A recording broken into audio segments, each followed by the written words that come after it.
ay bigla nating isinugod ang tunay na ina ni Grace sa ospital dahil sa kanyang malubhang kalagayan na kapag hindi naagapan ay pwede siyang mabawian ng buhay. At sa ospital, sinabi ng doktor na kailangan siyang tusukan ng tubo para mahigop ang tubig sa kanyang baga. Ano na nga ba ang nangyari sa nanay ni Grace? At sino ang lola na ito na yumakap?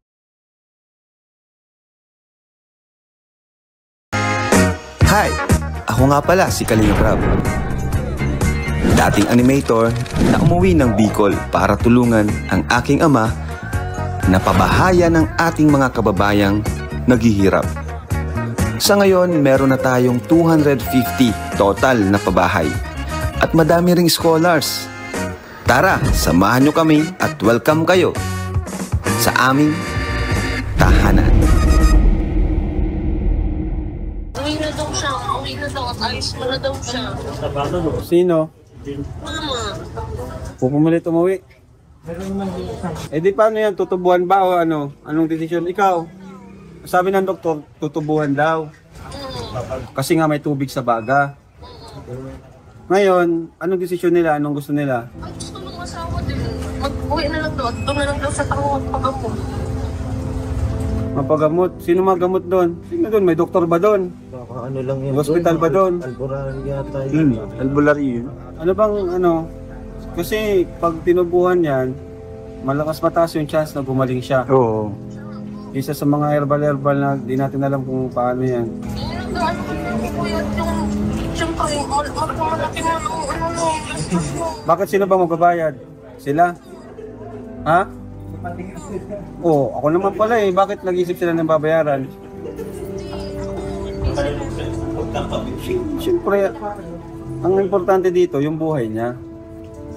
Yung pera, pwede naman tayong maghanap niyan eh. Iyo. Ikaw magde-decide pati, isa ka sa pwedeng mag-decide niyan at ikaw yung anak. Ako, di ako pwede mag-desisyon dyan. Kasi pag pinilit ko yan na magtubuhan, tapos ayaw naman nila, baka masisi pa ako. Diba? Dapat gusto rin nila. Pero sana mapilit nyo. Kung yun yung sabi ng doktor, dapat sundin na lang. Ano, ikaw mag-decide kayo, mag-usap-usap kayo muna. Pag-usapan yung mabuti. Ayan, kung may mga kamag-anak, pag-usapan nyo. Basta sabihin mo, walang problema sa gagastusin kasi tayong mabayad naman din naman sila. Desisyon na lang nilang ang hintayin natin kung papayag sila. Lalo na si mama mo.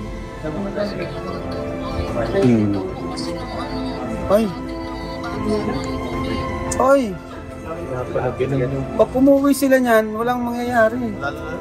Lalo yung malala. Huwag na hintayin nyo mo.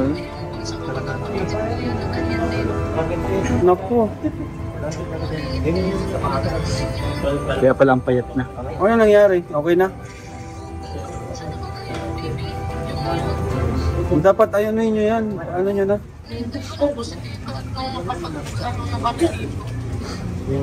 Sige.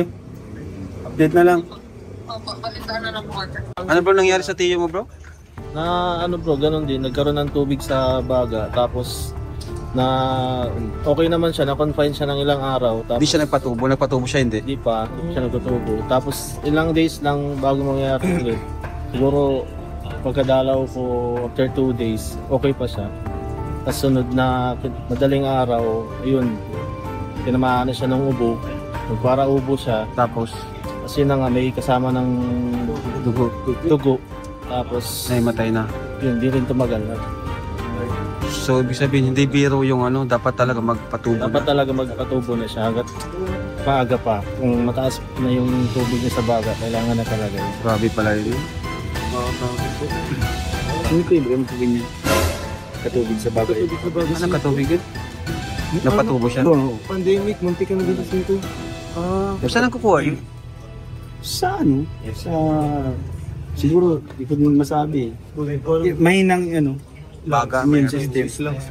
Yan ang immune system. Malala niyan, pag nagubo na siya ng dugo, yan.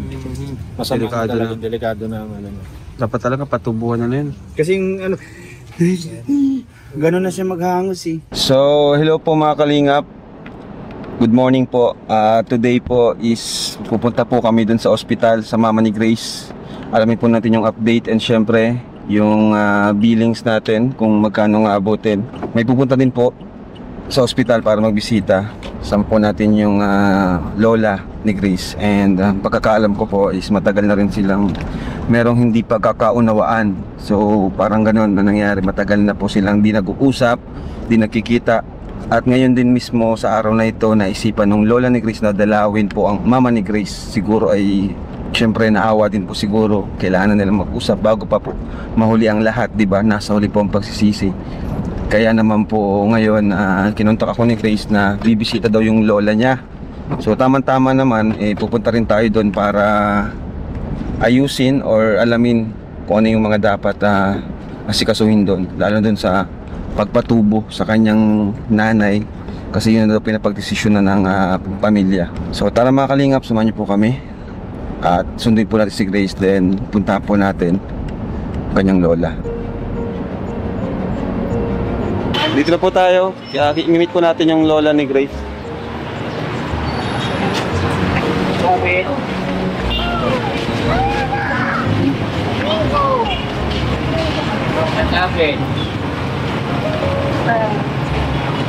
Dito, naghihinga pa. Lola, Grace po. Kayo po lola ni Grace. Siya. Tara po. Galing pa po kayo biyahe? Saan po kayo nang galing? Karingo ilang. Kumusta na yung biyahe po? Karingo. Okay naman. Ilan taon na po kayo, Nay? 68 po. Kayo po yung mama ni ano? Nung ano pa naman mo? Jonah. Oh, mama ni Grace. So napanood niyo po yung video. Grabe ano, hindi natin na-expect na ano po yun, nasa lahi talaga ng ano, ganun mga sakit sa lahi po ninyo. Kaya po. Para sigarilyo lang po siya talaga. Bisyo. Sigarilyo siya. Buti po naisipan niyong magbisita. Hindi ko naman po matitiis yun. Anak ko yun. Matagal na po ba kayo hindi nagkikita? Ano bali po? Magwa 1 year din. Magwa 1 year na din. Nasa tapat lang namin siya. Di man siya nabisita. Oo. Matawid lang ano. Ano po ba yung nangyari at bakit nagkaroon na lang hindi pagkakaintindihan? Parang ganun. Yun po sa asawa niya. Hindi niyo gusto? Di po. Di kayo boto sa asawa Di niya? po. Lumaban po sa akin. Naku po. Kaya Kasi pala. pinatira ko siya doon sa nyuga na inaalagaan namin. Siguro mainit ang ulo, nilabanan ako. Naku. Hindi naman ako mapasensya. Yung asawa? Oo.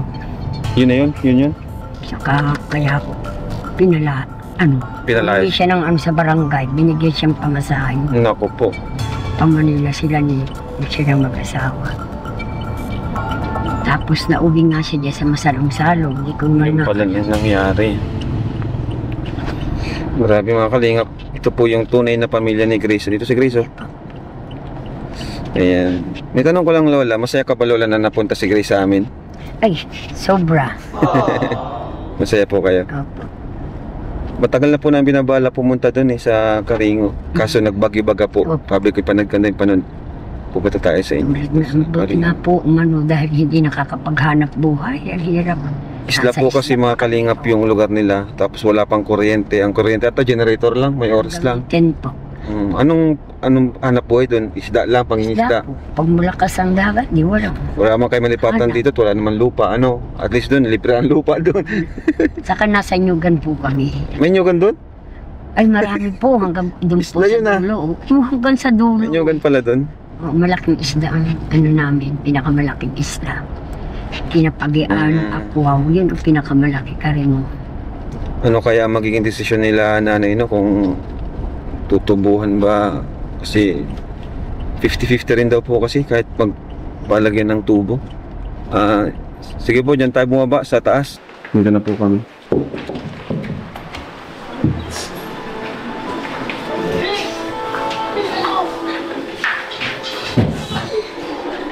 Ako.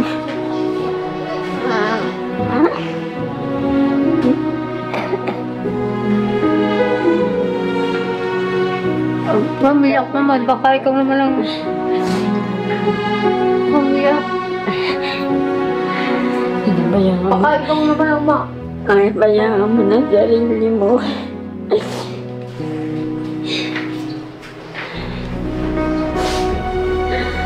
Wala, hindi ako.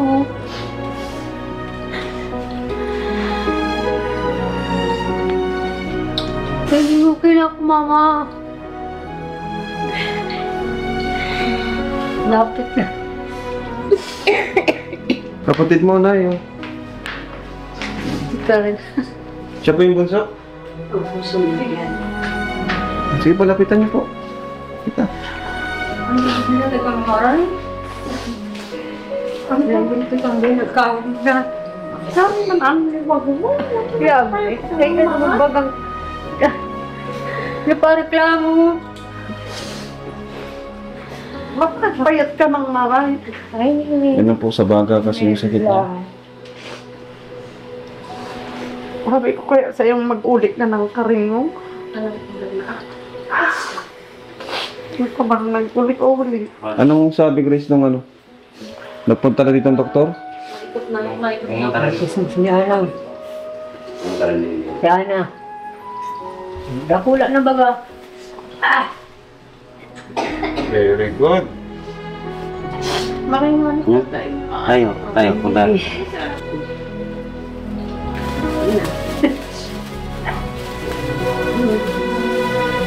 Nay, ano balita po? Anong pagdesisyonan niyo pong pamilya?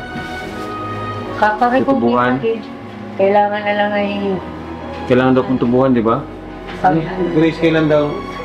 Ano pa daw kailangan bago matubuhan Pirma na lang. Pirma? Ba't di pa napirma? Hindi ko nga naabutan kapon yung doktor din. Dito? Isang araw din. Dapat kasi nandito ka lang. Sabi alas 10. Ha? Sabi niya. Ano yung tayo pumunta ngayon? Kailan daw po yung schedule natin kung makapirma tayo bago daw ano siya, bago tubuhan. Bago? Tubuhan na siya kung makapirma siya daw dito. Oh, magpirma na. Ba't di pa tayo napirma? Po, hindi pa po nakapunta dito yung si Doc na yun. Sino pangalan nun? Si Doc Joey? Joey po. Tapos ang sabi po sa akin, nanon niya po kung ayun lang siya nakapunta dito kahapon dahil marami daw nioperahan niya. Na ngayon, pumunta daw dito ngayon, kausapin daw tayo kung papayag tayo makapirma bago daw simulaan na siya operahan. Nagpunta na ngayon. Mamaya po, pumunta yan dito. Babalik siya na kami. Mamaya dito yun po. Kaya ni-extra siya po, yung tubig daw sa baga niya, isang litro daw. Hello? Baga, yun. Kailangan talagang higupin yun. Kailangan ko daw pa anuan, tapos pa daw tanggalan ng tubig. Kukuhanan dito sa papasukan ng hose daw dito, tapos bago hihilain daw yung tubig. May isang ano lang naman dahil. Wala naman ang maraming bubutasan pa. Isang ano lang. Saan daw po sa likod? Ano lang po. Maliit lang. Para natanggal lang yung tubig. Tama yun. Doon na malalaman niyo po yung position po pag magsabi sa inyo, kung papayag tayo, pirma na lang tayo. Oo. Pagdating dito, pag pirmahan nyo na po. Dahil yung sinabi sa akin, hindi daw pwede akong magpirma dahil hindi kami kasal pati ng asawa ko. Oo. Kaya Sino mapirma? Siya. Mga... Maliban sa iyo, mapirma din po sila. Opo. Oo, saka sa Mga... Pag ikaw lang nagpirma, hindi pwede. Pwede po. Ilang pirma ang kailangan? Depende po kung kagustuhan ng magulang, Hindi. Pag pirma niya, bawal. bawal po. Hindi kasi ako ang opera. Mga sayang operahan. Magulang kung may mangyari sa akin, walang sasabi. Okay po. Ako nagutalo. Si Grace. Siya nga, hindi ko man naabutan kung ano. Kaya nga hintayin nyo. Hintayin nyo po. Yun daw ang kaligtasan ng asawa ko po dahil gusto daw matubukan. Dahil ang Kailangan na po kasi pag umuwi tayo ng ganyan, lalo lang yan pong lalala. Paano kung bigla na lang siyang di ba? Buti na yung may ginagawa po tayo, lumalaban tayo. Nang po, yung pinapakita sa amin ng x-ray po yun, nagkabila po yung niya. Tubig po yun sa kabila, sa gala, wala. Grabe, ganun pala. Kaya nahirapan siyang huminga. Hindi naman yung pinagpalitan. Hindi naman siya kami. Pero kung papayag ng mga kanan ko po, Bakit? Wala Bakit naman daw? tayong problema eh. sila daw magpirma na po kung papayag sila. Bakit, Nay? Wala naman po kami kakayahan para mag-ano niyan. Isa lang din naman kaming ano. Ayan niyo po na gagawin po natin ng paraan yan. Kasi buhay na po yung nakasalalay dito eh. At least yung pera, pwede natin gawa ng paraan. Kaysa po yung buhay ni Nanay Jonah yung mawala. At least nilabanan po natin, ginawa natin yung makakaya natin. Pero walang mawawala. Oo. Kaya yan ni Nanay Jonah, malakas si Nanay Jonah oh. Kaya mga gusto na rin. Gusto pa magbuhay. Tama. Very good. Yan ang fighting spirit na dapat ipakita natin. Bata pa yung anak niyo po oh. Provide din. Hindi mo si Asli. Siya makasal.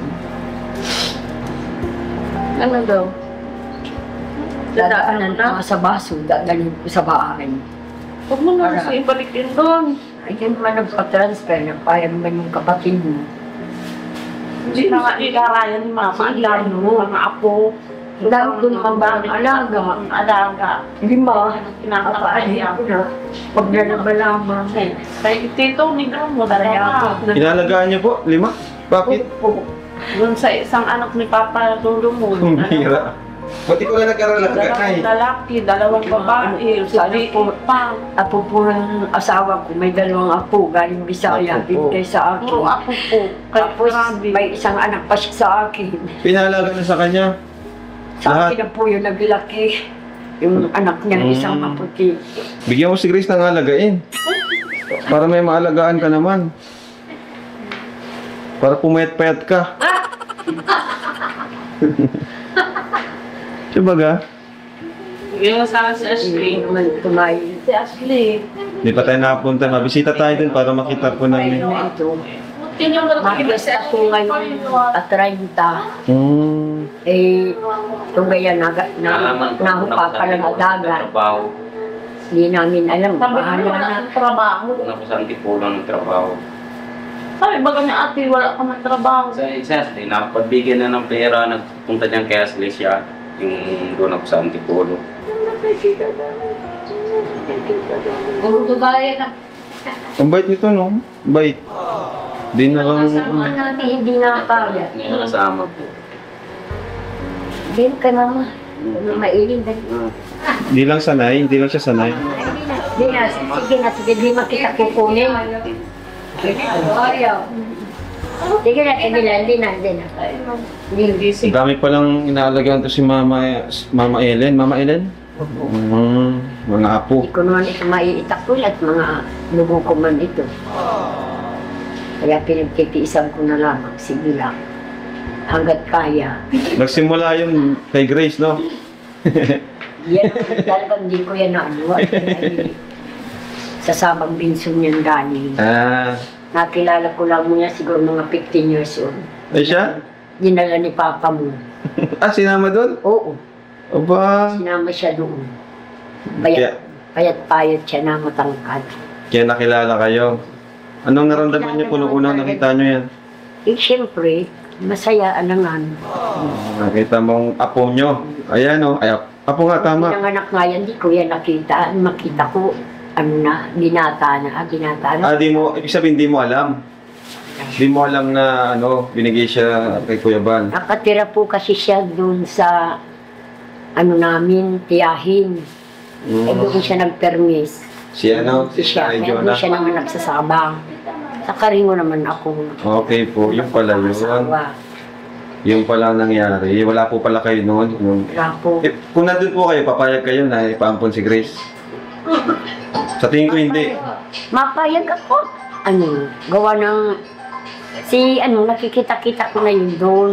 Si Kuya Bal? Oo. May tiwala na kayo sa kanya. Nagtitinda po kasi ito ng kulambo noon sa Kakumot.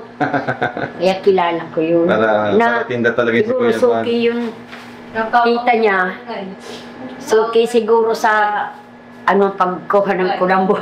Yan, pinakiusap. Binigay naman nila. Sa akin okay lang. Mabuti nga ni Mabuting tao naman. Kilala niyo naman po ano. Buti may mag-aalaga. Okay nga yan. Malakas kumain oh. Okay nga po yan. Pag may nagdating akong pagkain, wala na yan. Oo, okay po yun. Mas okay yan. Mabuti na yan. Malakas kumain. Tinan mo, ang taba oh. Baba nga siya. Nasa night pala nila Grace malakas kumain. Tinan mo ito, malakas na kumain. Siya nga. So, ayun po. Siguro mamaya, para dumating na yung doktor, para makapirma na po. Grace, dapat dito ka lang kasi, kaya dinano eh. Ano tayo matatagalan ito? Eh, yung billing, bayad dito, tinan yung private ito. Dito ako pinaka-inadmit or kinonfine sila nanay. Kasi para maasikaso, para hindi tayo mahirapan. Pero kung tatagal naman tayo dito, mahirapan na tayo niyan. Diba? So, dapat ngayong araw, makapirma. Para kinabukasan, kung kinabukasan yung operation, magawa na, di ba po? Kasi kung di pa tayo makapirma, baka pwedeng lumabas muna tayo. Pero kung yun ay kung papayagan doktor. Kasi bawal ata. So dapat makapirma na. Ano na hintayin niyo po yung doktor. Kasi biring-birong babayaran po natin dito. Tapos, yun yung healthy nanay. Asikasuhin din natin para makabawas tayo. Ano na Pero ayan yun na huwag niyo na pong isipin yung mga stress sa bayarin. Nandiyan naman yung YouTube channel natin, mga viewers. Salamat po sa panonood po ninyo. At yung pong kikitain din naman po natin sa pag-vlog kay nanay. Lahat po yun is gagastusin po natin dito sa hospital bills ni nanay. Pati sa mga kailangan pa niya. Pag gumaling ka na papagawan po namin kayo ng bahay. Ano po? Kaya galingan, niya po, lakasan niya po, tatagan niya po inyong loob. Kaya nga ako, malakas na ako. Yun. Kaya maganda. Para sa mga anak niyo po, malakas po kayo. Saka, huwag na tayong huwag na tayong mag-away-away. Pamilya baga tayo yung mga dapat magmahalan. Di ba po, Nay? Dapat po ay magkapatawaran tayo. Okay na po kayo ni nanay. Wala po sa manang daw. Binisita na kayo. Siyempre, hindi niya matitis ang anak, di ba? Pwede naman nanay. Kita nga rin po kami, tagal ko naman. Ay, nangad mo talaga. Tapos sa karanot, talagang diya nga po ako. Ngayon, anong gusto mong sabihin sa kanya? Tagal na po din, lagi na sana pa ako makapunta sa karanot. Bakit? May gusto ka bang sabihin sa kanya nanay? Pwede mong sabihin ngayon, nanay. Anong gusto mong sabihin po sa kanya? Ano naman ako?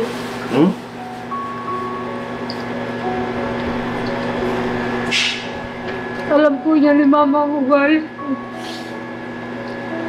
Kaya po nga kagawa ko sa kanya ng hindi maganda. Yun po talaga pinagsisihan ko. Wala kami dito sa dait. Isang araw pa sana po kayo kaso nagbagyo. Opo, May anak ka na rin po, Nay? 4 po, malalaki na anak ko. Saan po nag-aaral? Doon din po sa isla. Sa isla? Kayo ay po. May college na wala? High school pa lang? High school lang po. Ikaw si Ana. Pag nakontento na siya, ano na yan? Di siya mahiya. Doon ka na kay ate mo. Doon ako kay ate. Doon ka na. Gusto mo daw kay ate? Oo, si mama mo ano? Ano kailangan nyo masapusayin po? Ito? Doon po niya ito. Birth certificate. Okay. Sa akin po yan? Okay na yun. Pinapatalala ni Ace. Wala mo pa talaga sa Pinagutabo ko nga ni kahit ganyan na. Pangalawang na yan at matanda ka na. 42 ka na.